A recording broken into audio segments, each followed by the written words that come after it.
Welcome everybody to Inside the Booth. I'm your host, Dan the Law Arena. We have Dreaming Tabitha and Matthew What? What? James. Howdy, folks. Welcome to this cool episode we're doing of the movie Once Upon a Time in the West.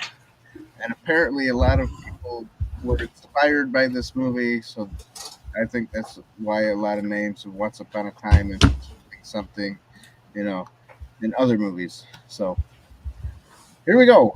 Here Uh, we go.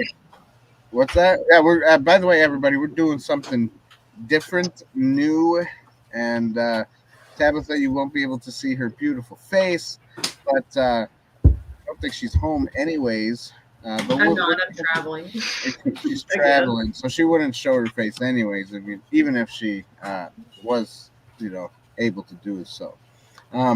Maybe. Maybe, I but like a little mystery in the booth. she's gonna do some live drawing as we talk about this beautiful movie. So we are doing kind of a Western theme. I don't know how that happened this month, but that's what we're doing. So, Right. so what she's gonna do is draw some Western stuff inspired by this movie, other Westerns maybe. Who knows? Whatever her brain comes to do. I don't know. Right. I'll try to put some restrictions on what my brain comes to. It's dangerous up here. It's dangerous. That's it. And she's playing with putty. That's great. It's actually an eraser. Oh, sweet. My eraser doesn't look like that. It's a kneaded eraser, so it's self-cleaning. You just have to warm it up. Oh. Yeah. R2 says, Dan looks ready for the big scoop for the evening edition of the paper. Yes, sir. Yes, sir. Give me something to write. But this is my eraser, Tabitha. It's a regular. Darn those saloon people that keep playing the piano while we're trying to talk. I know it. Too bad it keep going, though. You know what I'm saying? What's wrong with these people? Only plays two keys. Matthew James, how are you this evening? I'm doing well. You seem pretty excited for this film. This was your choice, wasn't it? This is probably on my top 5 best films of all time. Best film? Oh, best film. See, okay, so I didn't understand it the first time I watched it.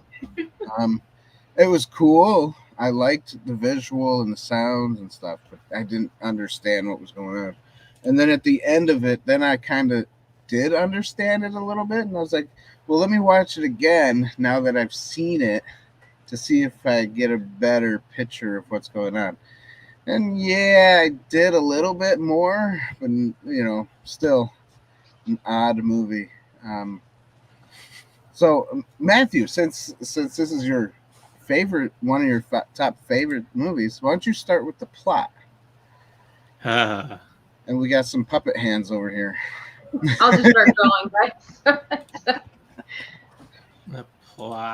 The plot, yeah. So you explain what the plot is, because definitely a difficult movie to understand what the plot is until the end-ish, I guess. So there's you set up 3 guys all with in the same time period of like kind of the Western front as one generation is ending while the new generation is coming aboard. Mm-hmm. That's pretty much what it's about, because you see all the new town getting built around the whole part of the characters that you're been involved with. Right, now that was like a farm, wasn't it?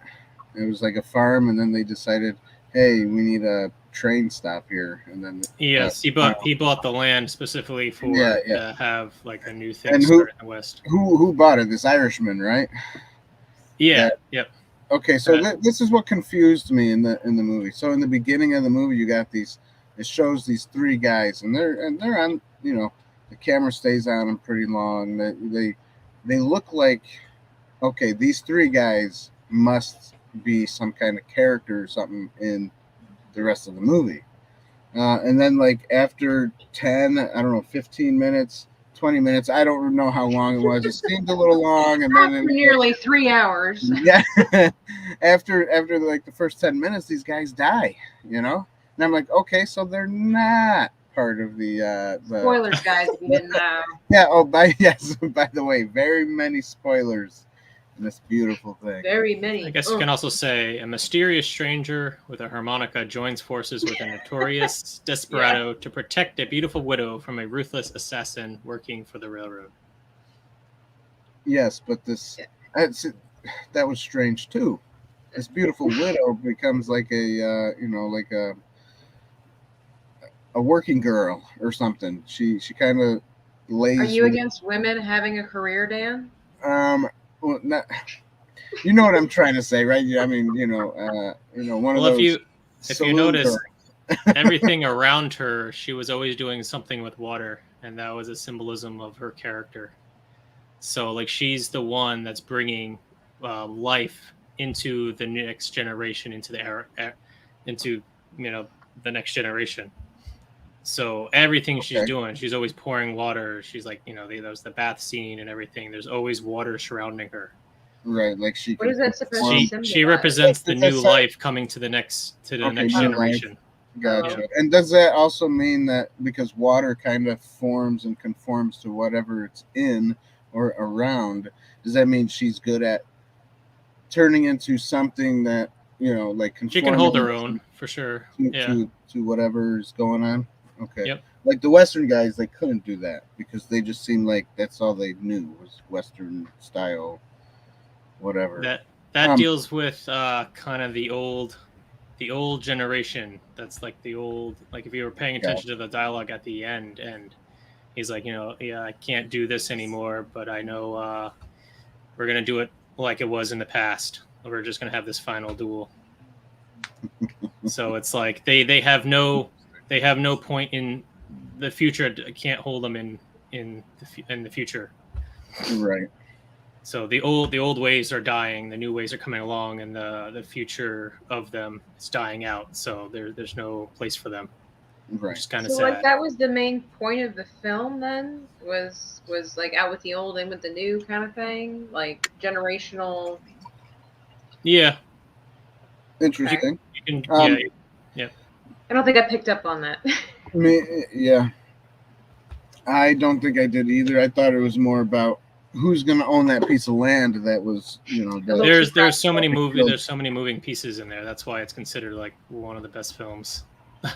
You can watch it multiple times. Yes, moving, but at the same time, a little bit. It was a little slow for my. I mean, obviously, I don't know. It's weird. I liked it because it was slow, but then I didn't like it because it was slow. It was, like a lot of cutscenes. Yeah, like I knew it was going to be slow because it's an old movie, but I didn't realize that it was going to be more like a.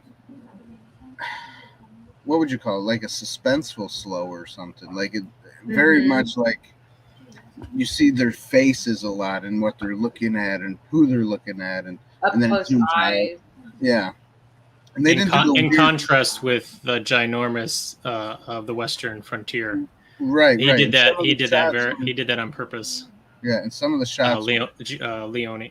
Yeah, Sergio Leone. Which was a good director apparently back then. He did a lot of the spaghetti westerns, and didn't he film in Italy too a lot? Yep. Okay, that's right. So that's what I heard, because watching some things about Sergio Leone. Can't even say his last name. I was watching the commentary on this a little bit, and John Carpenter's in one section is talking, and he's saying like, it's been a while since I watched this film. I actually, after all these years, it still gets me. Like there's some parts I don't understand what he's trying to say. So even he's just like, what's going on here? Right. No, and that's it. Some of the dialogue was very low. It was hard to hear what they were saying. Yeah, you have to really blast it. So yeah. But then when you turn it up so high, you get all the noises and the music is all freaking so loud. It's like, what? It's so weird. Now, I will say I kind of got some Terror on the Prairie vibes from this movie, just because, you know, it opens up and there's no music. Like, the music's not heavy necessarily in the film. Right. Well, I don't think they had music. That's to add to the suspense. Exactly. So I just thought it was interesting, you know, again, like these older type films, that music wasn't necessarily the main, you know, emotional motivator for the films. So that was just something that first came to my mind when the opening scene with that old shriveled up shrew looking dude, like, oh my goodness. And like the first sound you hear, like, you're not sure what's going on. And then instantly the sound of the door. Yeah. And it's like, I mean, like the sound effects were just like, all done on purpose. That was the music. Yeah. Yeah, you got that. Yes. It was all in your face. This movie was more of like, if you don't catch the visuals, like, you know, deep thoughtly, I don't know how to say it, intellectually. If you don't catch the visuals, you don't understand what's really happening. The director said this was his, like, kind of saying goodbye to cinema, like creative cinema. Okay. He saw the changes happening within Hollywood at these times, and he's like, it's unfortunate, like, character development is going out the window for faster paced kind of films, and he was kind of sad about that. Kind of saying like, well, there's no place left for me. You know, they don't want this kind of anymore, and how to deal with all that. It's so fascinating. Interesting. We kind of talked about a lot of stuff. Was this all for the plot? I don't know, but I guess I'm just talking to try to understand it better, the movie. I know we're supposed to be on the plot, but so I've got my official tally board right here. So. Okay. Gotcha. Official, legit. Okay, so another thing that got me was when they went over to the farm and the family there. And he's talking about his wife's coming and stuff like that, and you know, and I thought maybe those also would be main characters because of how it was shot, and then another disappointment for me. That was that whole scene was an homage to The Searchers, if you've ever seen that, another epic Western. There's a lot of hints towards other films within this film, and how they actually filmed it. Like, there's a lot of things the director has done to kind of copy certain scenes from other films with these characters. There's so many references in this film. Interesting. What I did, old films, of course, like most people probably wouldn't even like guess what these films are. Right. Like, you would have to watch all the old films to see, you know, and then watch this one and be like, oh, this reminds me of this one. This reminds me of that one. Gotcha. What I did do, just to let everybody know, that after I watched it for a second time, I did kind of go on YouTube and cheated a little bit, and because I didn't know what the plot was about and stuff. So I did watch some other YouTubers and the reviews on the movie, and they talk about the movie. And I did leave some of their links down below. So cool. For you guys for everybody who wants to check them out after watching the movie, though. You can't watch those before watching this movie. You have to watch the movie first to see if you get it. It's like it's very artsy, this movie, you know. Yes. Dan's making people do homework. Can you believe that? And on a Sunday night. I know. Well, it's kind of it's a film for like a theatrical opera. Like, you have to keep that in mind while you're watching it. Kind of, it's definitely an opera feel. Even the movements when they're walking, it just feels like it's like every ounce of this film is just so perfectly timed, so perfectly laid out. Yeah, and is that why it's your favorite movie? Like, what makes this one of your top like movies, Matthew? The beginning, like, that is like one of the top like 10 opening scenes in cinema, like history of cinema of all time. And the way the attention to detail of Leone is like no one can really match him. Right. Like Quentin Tarantino has been influenced by him. Like, all the artists, all the still living directors have been influenced by him in one way or another. Right. So it's okay. Because if you look at a lot of Quentin Tarantino films and the music he picks, the style he picks, and the way he shoots, like, you can be like, oh, he took He was influenced by Leone for sure. Right. Okay, so my I guess my explanation for the plot was because it wasn't it wasn't like in your face like a real plot. I don't know, like how we see plots nowadays. It wasn't in your face. Very evident, blatant. But after the end of the movie, so what I got out of the whole thing was this guy. I guess his name was. Well, first they called him the harmonica guy, harmonica. And then they did a flashback to where he's standing, and they called him Billy, and he's standing there with somebody standing on his shoulders, and apparently that was his brother standing on his shoulders in a noose. So apparently the bad guy killed his brother and left him in a very sadistic way. Yeah, in a very weird, sadistic way, that's for sure. And so he's basically out for revenge. This whole movie was for his part of the plot was revenge, but at the same time, in the middle, he got caught up with the whole the I guess you could say the widowed wife, and I guess getting that farmland to build a town and to become rich, even though it was like the plan of that Irishman that died. And then everybody wanted that part of it because the train was going to go through. Because they saw the worth of it as it was like, oh, this guy bought it years ago because he already knew. Yeah, exactly. There was a scramble for the land. Yeah. So yeah, the plot. I guess you could say there was a couple plots in here. The revenge thing, and then the fighting over the piece of land, and then like you said, Matthew, the whole new age and old age, and it's like the old ways were going away or something like that. Yeah. So, and Henry. So Henry which Fonda, plot are you pointing, Dan? I don't know. I guess all of them. Which one's your favorite plot? My favorite plot, I guess, is the revenge. I guess maybe because Henry, he wasn't a good guy, but he wasn't a bad guy either. It was weird. So it was interesting. I can't say weird. I was the character Cheyenne. No. Him too. Yeah, all of them. I think all the characters, even the woman, because she kind of like slept with the bad guys and then not slept with the bad. It was weird. It was interesting. It was an interesting movie. Let me tell you that. Kind of like a soap opera to you, Dan.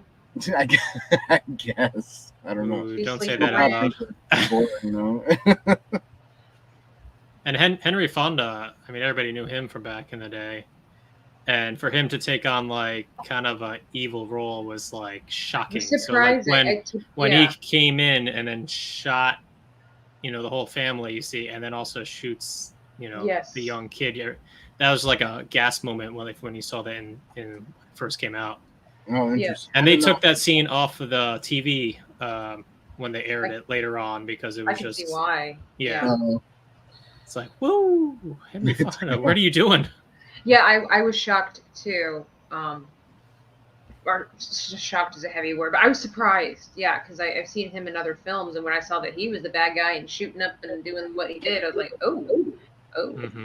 Well, you know what that tells you? He's a good actor then. Yeah. He can play both good and bad guys. Mm-hmm. So. Can I give the plot a point? All right, let me get my official tally here. Plot gets a point from Matthew. Dan, which plot do you point? Does it get a point at all? It gets a half a point because I didn't understand it first. But then you did. Right, as I watched it again and then watched, other people's takes on it. And then I did, but it was definitely one of those movies that's, very strange. Thank you for kicking out that furniture. The furniture, Mm-hmm. Get on there. I'm gonna go with Dan and give it a half a point because it's like a lot of these old westerns, like there's a good plot, and I think it's like there's a good plot there, but for me it's like this is a film, it's like it's taking a long time, but at the same time I know like what Matthew's saying, like this was an era where you're like you're paying more attention to the story. It's not just supposed to be fast. So, I'm struggling with that because I can appreciate a really long movie. Did you guys fall asleep to this when you're watching it? I could. I did not. I was surprised I didn't because of how. So officially putting that 0.5 there because, like I said, it's not like it's a bad plot, but for me, it's just it's really long. Yeah. Now the reason. Yeah. It was, I don't know. Why don't we move on to acting, guys? Because Dan is struggling over there. Well, I like what Jacob Ironside says. He says the beginning guy was sitting on the bench. He catches the fly with his gun barrel. Yes. And he actually did that scene. Yes, he did. Unscripted. So how they did that was they put marmalade on the guy's face and released the fly. And hopefully they were just crossing their fingers that a fly would just be on him and they can film it, and it happened. Oh, nice. Amazing. Marmalade, huh? I would have hated that. I'd be like, this is practical effect. Hey, that is dedication right there. Yeah, and he was trying to blow it out. The thing didn't even goes, I've always wondered how that works. That makes total sense. Yeah, how do they do that before CGI and everything? Exactly, right? Yep. Exactly. So that was cool. That was cool. Yeah, it was the reason why I didn't fall asleep was because everything is so quiet. It like keeps me suspenseful, going, what's gonna happen? What's gonna happen? So I think that's why I didn't fall asleep. And if you notice with the characters, they all had their theme song, so you knew like who was coming right before they entered the scene. Yeah. I love that. It's so good. that was good. Yeah. All right, let's move on to acting, like Tabitha said. Go ahead, Matthew. You go first, since this is your show. This is my baby. That's right. Acting is they have like the top guys in this film. You got Henry Fonda as Frank, Charles Bronson. I mean, who doesn't love Charles Bronson as this mysterious guy? And he's the guy that he's never gonna back down for anything, and you have no idea what he's thinking, and that just annoys everybody around him. Then you have the girl, was it for the Jill McBain character? Yeah, she was pretty. Great. I liked how when Claudia Cardinale. Yep. When she first came off the train, there she had they highlighted her kind of brownish reddish hair, and then highlighted her brown eyes. That was very pretty how they did that. Yes. I mean, why don't they do movies like that anymore? Where they And I heard because it's a lot of work, and people don't want to do a lot of work to get amazing things anymore. Yeah, because they're focused on what's above the neck. Yes. Thank you. Inside joke. Boom. Inside the booth jokes there. Yeah, they had a lot of great characters in this. Was it Jason Robards that played Cheyenne? I mean, this was, and they all worked so well with each other. If you're watching that, normally you have some big guy who's the star of the film that we get from like the 80s and 90s, and that you have that one guy, but everybody just worked in tandem together so well. It just just all the unity working together. Yeah. Like that gives it a point right there for me. No. Yeah. Oh. Tabitha. I could have done that, Tabitha, if you wanted me to, What? Take my job away? All right. I'm just saying, because you're drawing, and it looks pretty, pretty rock. It's pretty what? It's a pretty rock, I said. Oh, yes. Thus far, it's a pretty rock, yes. I should introduce you to my friend Amy. She has a show on YouTube, and it's about drawing. Like you're talking to whoever the guest is. She had me on for one of the first time ever live. That was the first time live with going on YouTube. And I'm like, this is kind of cool. And then I jumped aboard with you guys and Inside the Booth. So I'm like, I was like, I could do this. But as we were talking, whatever the topic was, her and another co-host were like drawing, and at the end they show what they drew. It's really cool. That is really cool. I'll have to send you the link to that. Yes, do that. Yeah, I always like looking for other artists. Cool. Anonymous, you're right. Why so much furniture? We're having a boot sale. Boot them out. So I will talk about acting next, I guess. You know what? I enjoyed it. I did enjoy the acting. They had me wondering what was going on. And you're a Charles Bronson fan, right? I don't know who that is. I thought the last time we talked, you're like, oh, Charles Bronson's in it, the guy who played harmonica. He might have been. I thought you liked that guy. Maybe I don't remember. You don't remember saying that? You're like, oh, Charles Bronson, I like that guy. He was like the guy towards the end that's still alive. Yeah. With the harmonica. Yeah. That doesn't have one anymore. Yeah, that right. guy. Anyways, he doesn't remember. He doesn't remember. I don't. Dan, what are we gonna do? So, I think they all did a good job,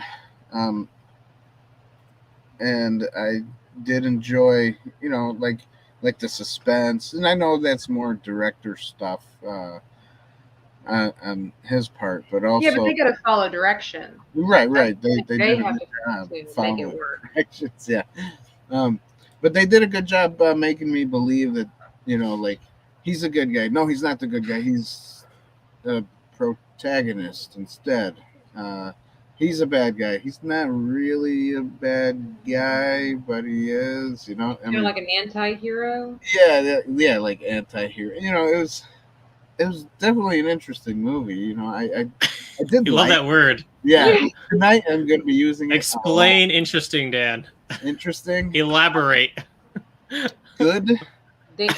And Matthew's making him work for it. Like, I think when I say interesting, I mean like something like kind of weird but good at the same time, and just had a different feeling. Intriguing, yeah. All these words together. Synonyms for the same word. Anonymous says that mountain looks familiar, Tabitha. Well, it should. It's a very famous mountain. It won a Nobel Prize. UFO landing? Question mark? It's a place out in the West. Famous this means something. Right. It means everybody. So you know what? I will give the acting a point on this one. I think they did a good job, and I know that some of the dubbing was weird, but whatever. That's sound. They didn't. I don't think they did good with the sound mixing. But that opening sequence, you didn't think that was an amazing? It was sequence of like all the sound effects happening. Okay, yes, it was good, but at the same time, it wasn't like it wasn't like mixed evenly. And I know he did that probably on purpose, but right. I don't know. But it just sticks in Dan's craw when they don't mix the way he likes it. Like I said, it's weird. It's weird. Burn his saddle. That's why I keep saying it's interesting. It was very interesting.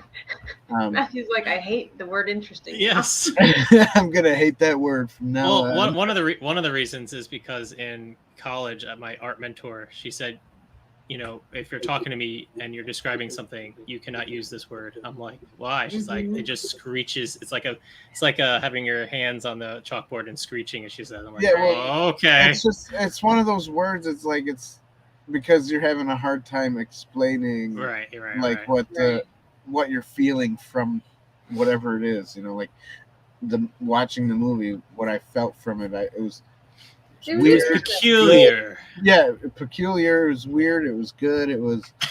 I don't know. It was just like It's an experience Dan will never forget. Yes, it was. Would you watch it again? Oh, maybe, that's a no. You didn't answer right away. And probably in like. Dan finds it interesting that you would ask that question. Yes, I find that interesting.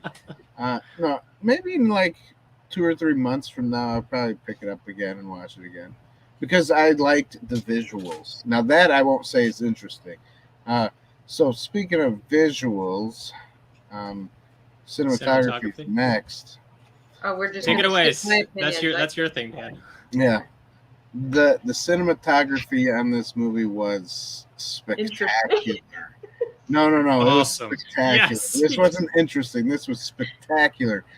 I heard that they used natural lighting throughout the whole movie, and the shots that they got out of natural lighting, oh my goodness! I could just I fell in love with the just the way it was shot and the way it was lit and was.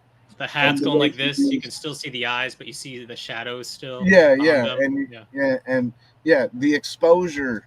Yeah, he did a great job with the exposure on this. I mean, he obviously He's Sergio Leone knows his exposure on film. You know, he knows what to do. It's one of those things. Oh, that's right, Tabitha. I totally forgot. What did you think about the acting? It's okay, Dan. You don't have to pander to me. We're just used to seeing your face to remind us. Oh, she's next. Right. Exactly. It's one of those things where it's kind of. I thought hard you like to old say. movies. I do. I love old movies. It's kind of hard to say because it's like they did a great job, but it's like almost overdone. You know, back in the day, it was like like the staring. I mean, I'm going to give acting a point here, but that staring, well, like this, how do these people not blink? Like the shriveled old guy in the beginning. Sergio Leone said, "Then you won't get paid." Yeah. That has to be what it is. And then even the woman later on, you know, when they're like at the grave site or whatever like that, and she's just staring off into the horizon, and the camera's panning around to her, and she's still not even blinking. I'm like, okay, it's dry out there. How is she not blinking? Right? And so, you know, I know it sounds like a ridiculous idea. There's so much more to this film, of course, as far as acting goes. But what really caught my attention was that discipline. So for that discipline purposes, I'm going to give this a movie a point for acting. All right, carry on, Dan. Now you can skip me again. So sorry. So sorry. Okay. Doing a great job on that mountain, by the way. Thank you. It's very Golden Brands right now. I don't have all my markers. These are all the ones that I brought with me as I'm traveling, so I'm just trying to make them work. You know. There you go. That's all you got to do. Just make it work. I'm missing my 65 other markers. You think I'm exaggerating? I'm not. What was I going to say? There was somebody who said something about another good movie. Oh, Jacob Irons. He said another good movie with cinematography is The Big Country. I've heard of that. It's a must watch. So I guess I'll have to watch it. Yeah. The Big Country. Oh, yeah. So, yeah. Anyways, back to cinematography. You know what? It was really good. I liked it. That's all I got to say. I'll give it a point. But yeah, I mean, you guys heard me already talk about, you know, the exposure and I could talk about the f-stops and all that stuff. I mean, it was visually pleasing to my eyes for sure, you know. Okay. This movie. That's why you didn't fall asleep. Good. That's probably it. That's probably why I did. I loved, and I loved how, like, obviously the movie has been like redigitized or something, right? Because very sharp. Everything was very sharp in the movie. The dust was nice. The dust was nice. Nice, yeah. Just the way the dust came rolling in or something. Sorry, I just never heard anybody ever compliment the dust in a movie before. And like the way he used the dark and the contrast, the dark and the light with it, I mean, it's kind of like what he did with the hats. The bad guy has the black hat. The antagonist, not a good guy, but not a bad guy. He's got the kind of like a white, dirty hat. Did you say nerdy hat? Dirty. Dirty. Dirty. I was like, white and nerdy hat? What does that look like? I'm white and nerdy. Does that look like Weird Al's hair or something? That's it. It's Weird Al's song, White and Nerdy. If you notice, Key and Peele is in that video in the very beginning, in the car. People were like, "What? Why are they wearing this?" Anyway, Right. Money Train. Anonymous is being funny. Should we stop for a commercial break? Should we? Do you think people wonder what we do here? Let's finish cinematography. Let's Sibaba. And then we'll go to the commercial. I love when we talk about Sibaba. Cinnabon photography. Cinnabon photography. It exists, Cinematography. Cinnamon photography. Yes. Synonym photography. Cinematography. Cinnamon. Cinnamon. What are we even doing, guys? I don't know. It must be late. We're tired. It's fantastic. It is Fantastic. All right, go ahead, Matthew. Talk about the cinematography. Cinnamon.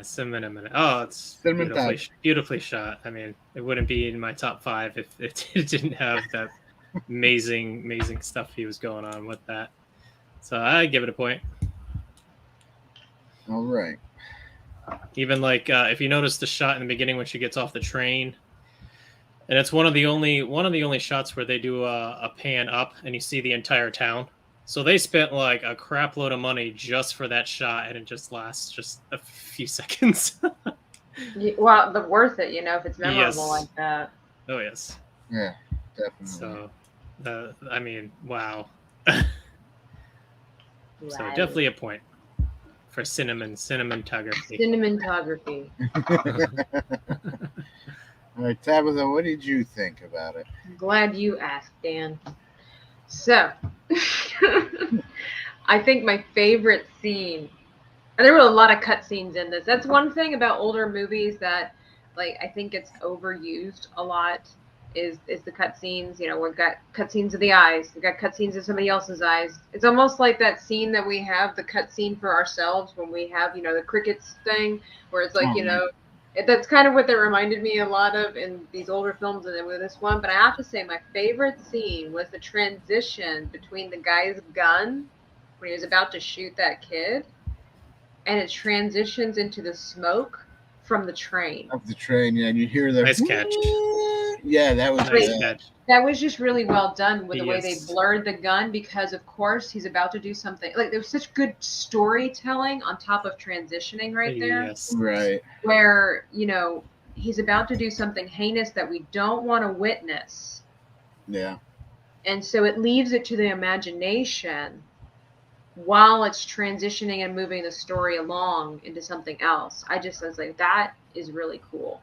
Mm-hmm. So, I mean, honestly, just for that, I mean, I don't know if that really qualifies for cinematography or not. I'm still a little iffy on all of what encompasses cinematography, but I know here we kind of incorporate a lot of stuff into the cinematography category. So, as far as that goes, just for that scene alone, I can give it a point because that was really cool. Nice. Very good. All right, on to our commercial break, everybody. Right. So, go get some coffee, grab you some synonyms, some cinnamon toast crunch. Anyways, everybody, what do we really do here at Inside the Booth? In case you're wondering. Just in case you're wondering. What is this place? What is it that you do here? Merchandising. Merchandising, where the real money from the movie is made.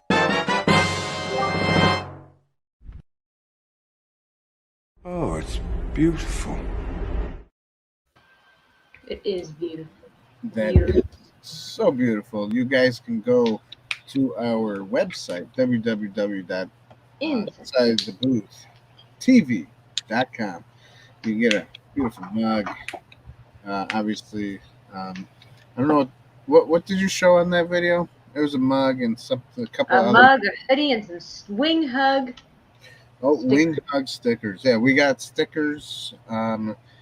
We got shirts, hoodies, neck gaiters. Wing hugs. Yes, wing hugs.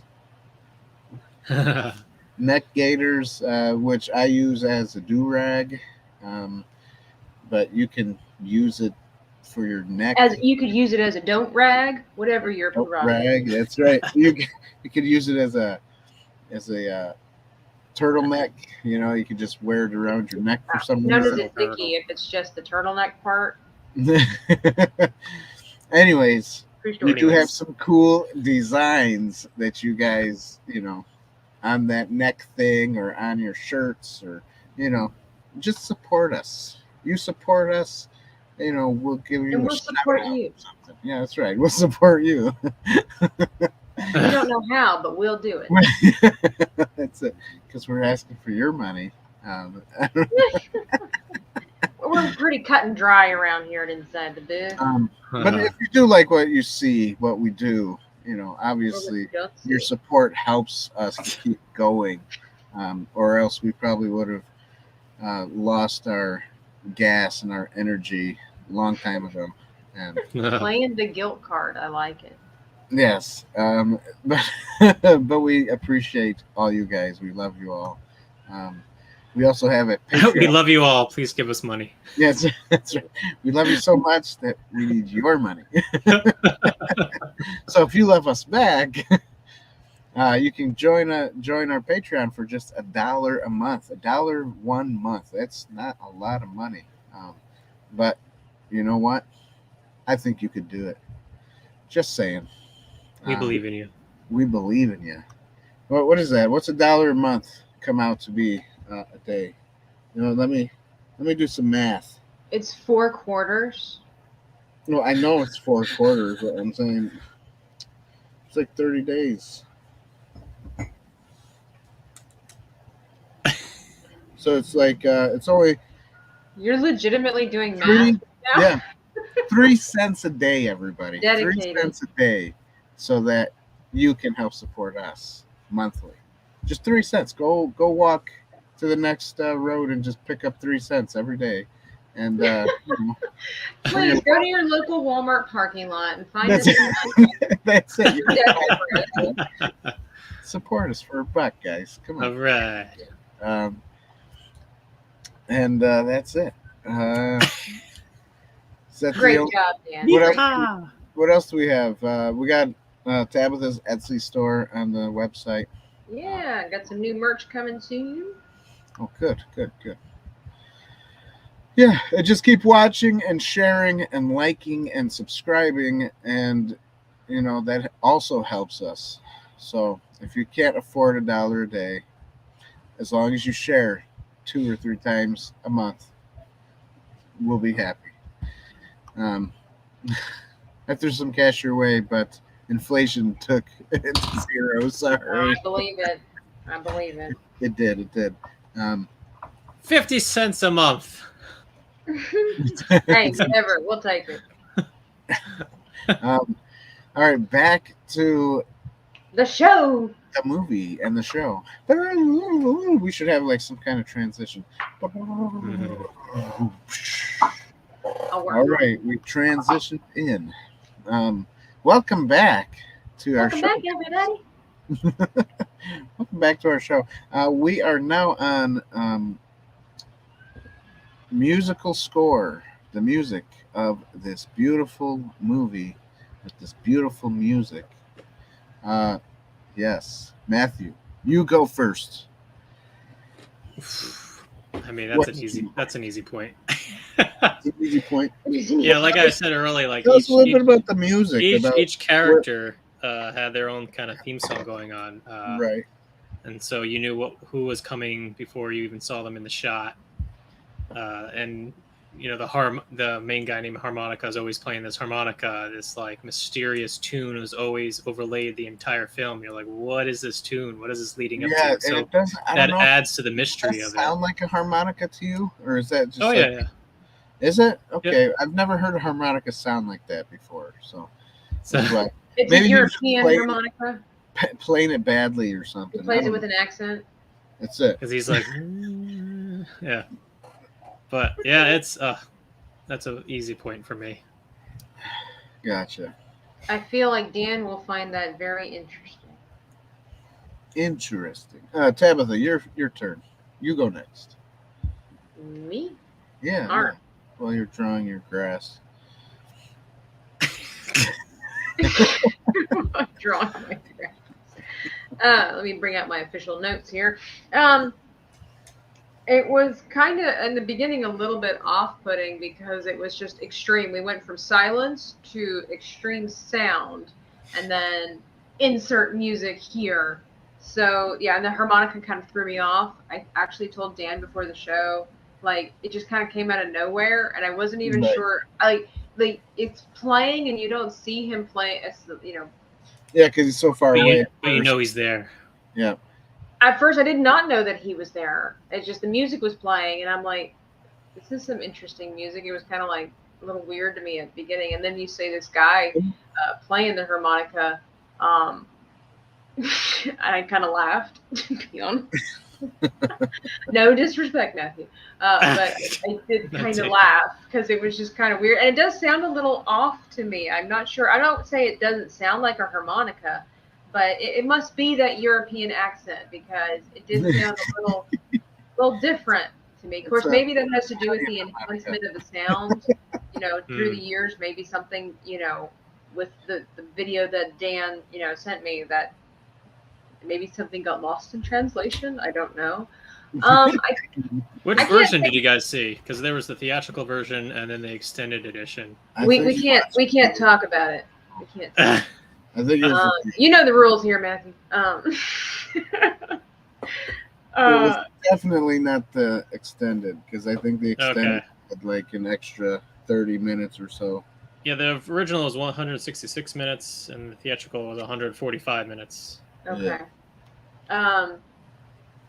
I mean, like, good solid Western music, but I can't say it left me. Well, here, I'll just go ahead and write it down. Half a point. You saw it here, folks. Because, like I said, good solid Western music, but it didn't leave me thinking, yeah, I could be humming this tune on the way to the bus. I was trying to get one tune in my head so I could hum it when riding on the bus. Point. Riding on the bus. That's great. So I did like the music when this is gonna sound weird because to me this is when the music started throughout the movie. Yes, the guy's playing the harmonica. I was gonna say, you mean when the music started? That should have been like the music, but like it was weird because it wasn't like after the other spot where the music starts. That's when it kind of plays a little bit more often. So, but before that, it was more like you hear the birds, you hear the creak of the, like the walking on the. So like, to me, it seemed like he used the sounds of nature to make his music, basically. Oh, in the beginning, Okay, that's cool. Yeah. And then when the music did start after the little kid got shot, because that's when it started, was when the little kid comes out of the house and he's like, my family's dead. With more staring. Yeah, and then that music comes up. And I was like, oh, dang, And what are we going to do, Frank? Yeah, what are we going to do, Frank? Well, he knows my name now. I'm going to have to kill him now. I mean, too bad he didn't say, too bad he should have not said his name. What are we going to do, boss? What are we going to do, Charlie? I was going to say, what are we going to do, Charles? Yeah. You should have said boss. What are we going to do? All right, boss? Edwin. Ball's in your corner now. Yeah. So, yeah, that's, to me, that when that scene comes on with that music, I like that music. I think that was the sound of music that I liked the best out throughout that whole movie, was that. Yes, the hills were alive. That style. That's that style, yeah. You got he definitely portrayed the atmosphere very well of the desert. Yes, with all those sound effects. I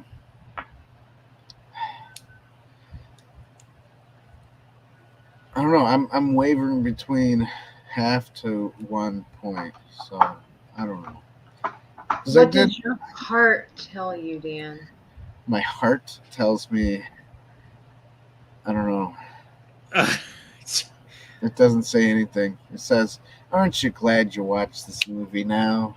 Well, that sounds like a good sounded thing. like positive when that you were saying. Positive? All right, there you go. Sure, I guess I'll give it a point. I give the music a point. He watches the movie twice, Matthew, and he's like, I guess I give it a point. He had to watch it twice to give that section a point. Exactly, because he found it interesting. Because it was interesting music. You know?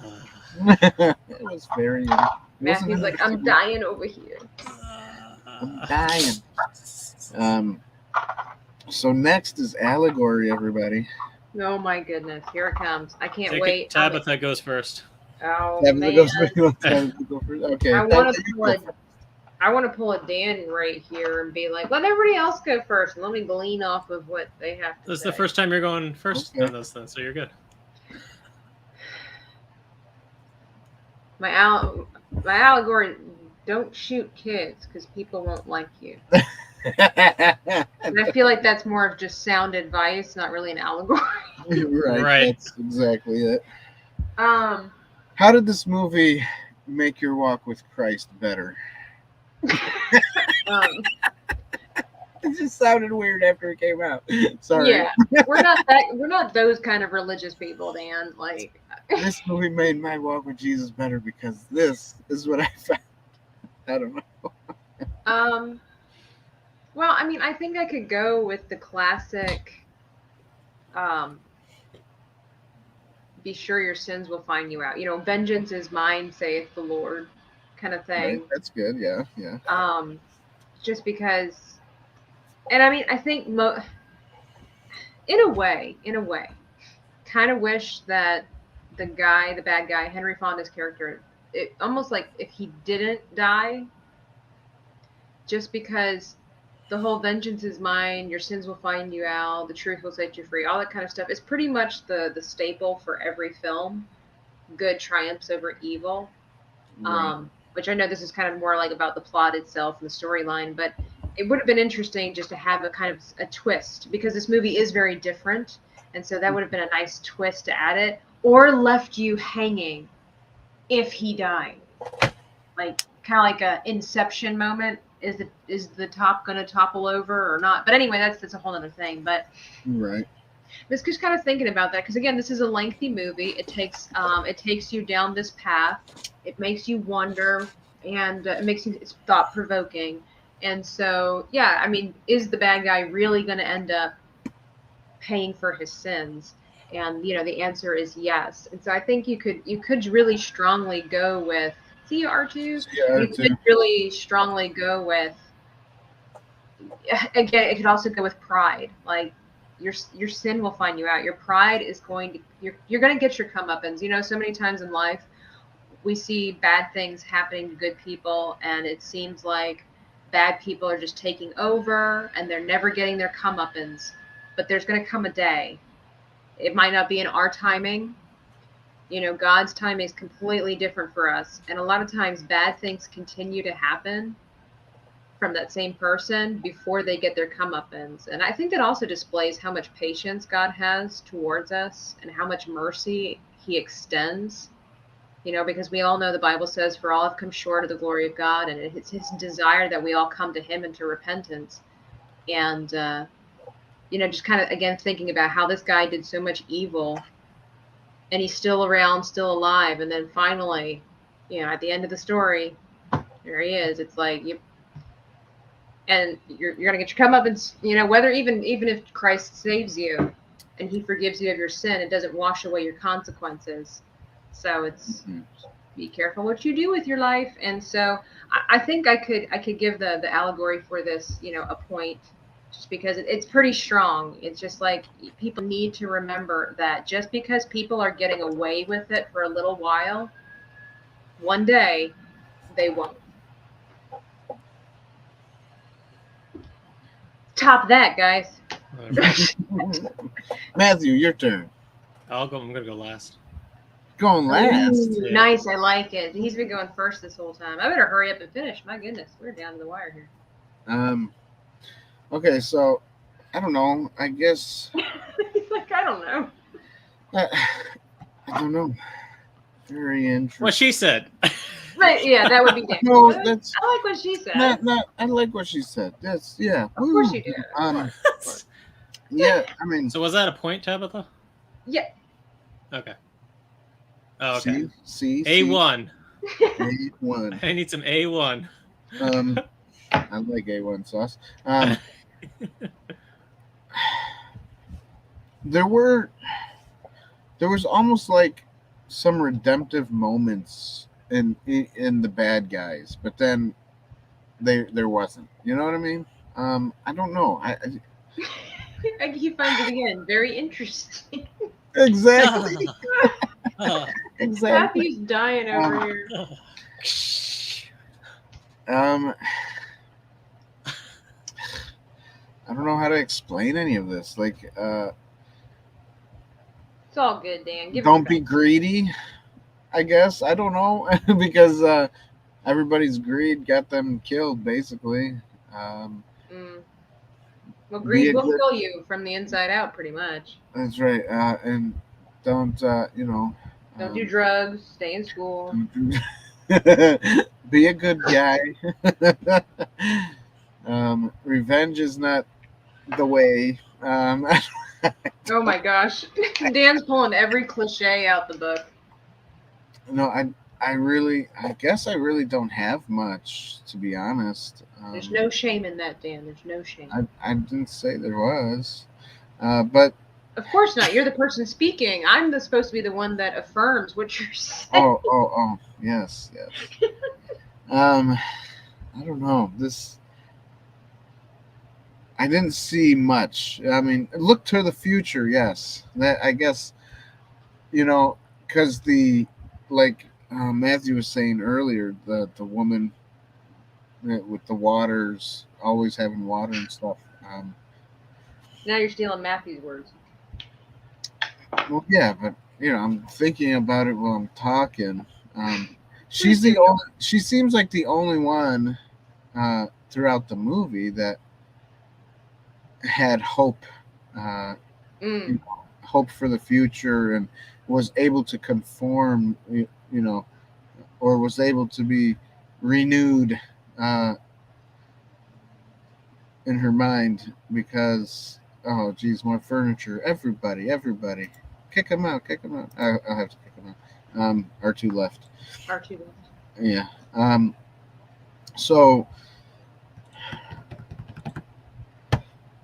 I don't know. I don't have much, but I know that there was like a portion of hope there, So I guess I'll go with hope.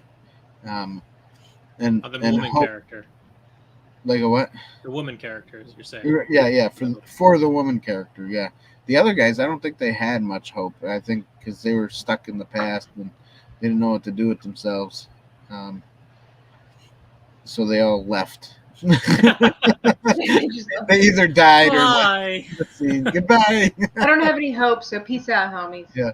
I don't know. So I guess my thing would be, hope in Jesus. Things change and nothing ever stays the same. He's the river of life. Or I could say, the more they change, the more they stay the same. What? What quote is that from? The more they changed, the more they stayed the same? Yeah. You never heard that quote before? No, only from the law. That's great. Only from me now. No, but that's a quote in a movie called Lost in New York or Lost in L.A., something like that, with Snake Plissken. You never seen that? Snake Plissken, I saw Lost in New York. I have no idea what you're talking about, Dan. I'm sorry. All right. Anyways, we'll have to review it. Anyways. Anyways. David's here? Anyways. Shout out Hope to in Dave. Jesus, because the future is good. Before us? Future is now. I don't Because know. the future is now. I just love Jesus. I'll give the. I like that. I just love Jesus. That's great. That's the best answer. That's Good the I answer. just love Good Jesus. answer. I don't care about anything else. That's the best answer. Thank you. So, Escape. Yeah, there you go. Escape from LA. Escape from New York. My brother's watching. He was lurking right. because now he's like, Dan, I know those movies. I know you know those movies. You got me into those movies, David. So yeah. So I will say I don't. I already wrote you, Dan. I already got you. I already wrote you down. Like. Oh, you did. I was Me gonna say too. don't really give it a point because okay. I couldn't come up with anything. Just give it a. I sounded like you gave it a point because you said all I know is I love Jesus, so that's what I went with. All right, scratched out. Okay. All right. I'll give it a half a point. How about that? Look, I can only use so much ink. Okay. 0.5. And they talk about how women change their minds all the time. All right. I'll give it a half a point. So it was interesting. That was a little delay reaction. It was steeping in me at first.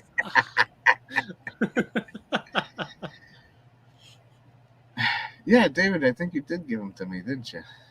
Those movies. All right. Well, anyways, Matthew. Anyways, your turn. David. Your turn, Matthew. My turn. Obviously, you get the point. Well, tell us what it is first. So what I got out of it, so every there's something like one of the quotes they had in there was called has something to do with death. So like every one of those characters essentially died either like physically or spiritually, even with our main protagonist guy. So the whole thing I got out of it was the wages of sin is death. So everything like you do eventually catches up to you. So the wages you have to pay for those wages. If you don't like going to Jesus, if you don't have Jesus with you, you're going to have to pay those wages somehow, and it is death, a spiritual death. Now, if you come along and say, and from your heart, really say like you're I want to be forgiven, and really repent from your heart, like you're just anguished, like I know I was super wrong, Lord forgive me. But we see these guys at the end sequence when he's riding up or walking towards our main hero guy. He's like, I tried to be the banker. That's not my identity. I can't escape my identity. And the main character is saying like, it's the old ways. Like we're from a different time. So let's finally do this. And then they have the whole, duel at the end, and boom, one of them goes. Yeah. And then same with Cheyenne. Cheyenne couldn't escape from what he did from the past. Like I don't think your version had it. So like they're walking away in one sequence at the end, and Cheyenne just goes down and dies because of a bullet hole in his side. So he dies. But where did he get the bullet hole? That's the question. Well, his escape, like he was going to another town, and he escaped. So you're saying when he escaped from the law, like he got shot. Okay, that makes sense. Because at first I was like, wait a minute, where the heck did he get shot at? They didn't show that. Right. But, it's one of those things in cinema. You're like you got to piece the puzzle pieces together. Oh, okay, he got away. He's not going to that other town to go to the new jail that they have set up there. Yeah. More guards, more bars. and there's another quote that's just echoes throughout, like the money man. He's like, what beats the gun is money. Money always talks. So like he bought out all his gang members. He's like, well, how do you play this game at the card table? And like you had the whole sequence, the gang tried to kill him, but the main hero guy said, no, he's only mine, and saves him. And the girl was like so angry, but she knew, if you see in her face, she knew that there was something deep and spiritual going on. There wasn't a lot saying, but you could see it in their faces. They're like, okay, this is an old way of doing things, and this is the old times past. They have to finish it the right way, and she represents, the new life coming in, the water. She is the origin of the mother of the West. And you see at the end, everybody coming to her for the water. Okay, you're going to do this, this, and this. She's bringing life. New life is coming. So, so there you All right. I like it, Matthew.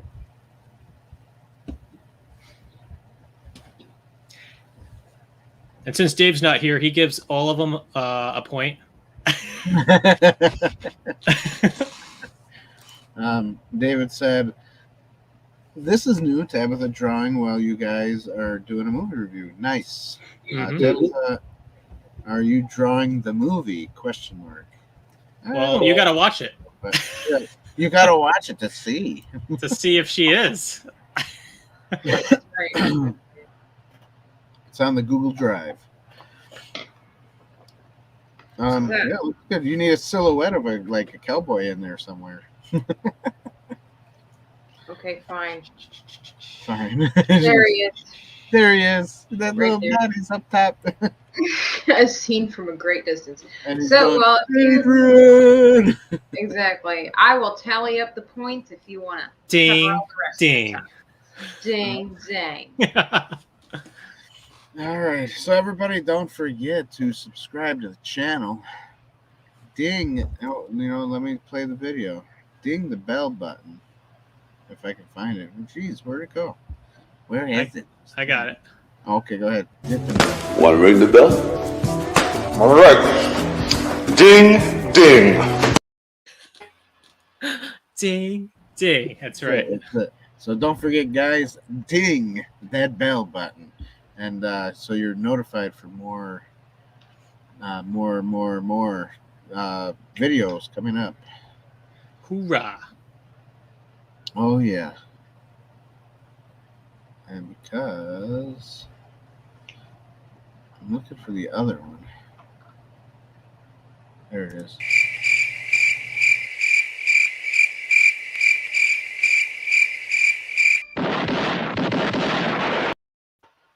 How is that relevant to the conversation? Because it's quiet. They got crickets. I was about to jump in with the tally. Okay, go ahead. There's a possibility of 15 points. How many points do you guys think this movie got overall?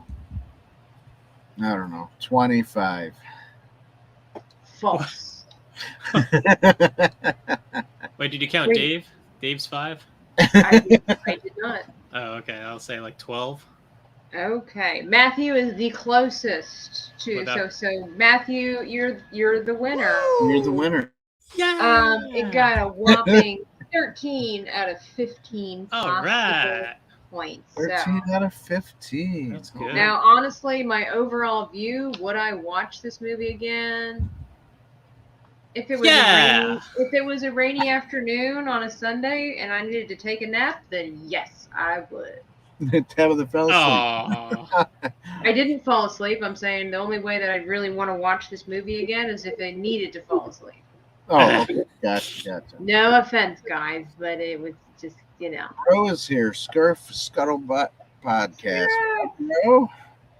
Go check him out, guys. He's got a good podcast, too. Go check him out. Nice, Tabitha. Nice. Thank you. I counted. That's all I did. So. Sweet. Now, me, would I watch it again? Maybe in a few months I would watch it again. So I recommend everybody. Well, obviously, Matthew, would you watch it again? You watch it every day, don't you? Silly question. He watches it once a day just to get his. Once a week. Just for the harmonica playing. That's right. Wow. So good. Boy, sounds like good. A cat dying.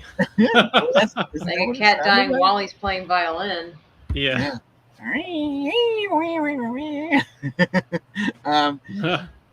So, I recommend everybody watch this movie at least once. Tell us what you think in the comment section below of the movie. tell us if we did a good job reviewing this movie. And don't forget, we have some links down below if you want to know a little bit more in depth of other people's thoughts of the movie. Because I know I didn't really talk much about the depth of the thoughts of the movie. So it was too interesting to talk about. Yeah. It's an interesting movie. Let me tell you that much. That's the only way I know how to explain this movie. Because I liked it and I didn't like it, and I liked it and I didn't like it. It was just weird. It was a weird one. The only thing that Dan can say. That's it. Tell him, silent breed is people. That's what Dan has to say about this movie. Yes. Don't forget, Silent Green is people. Thank you, everybody, for coming. Thank you for watching. We appreciate each and every one of you. If you like what we do, support us with all the links down below in the description box. And that's all I'm going to say, because I already begged everybody during the commercial. So there you go. Right. Tabitha's drawing is done. It does look beautiful. It looks very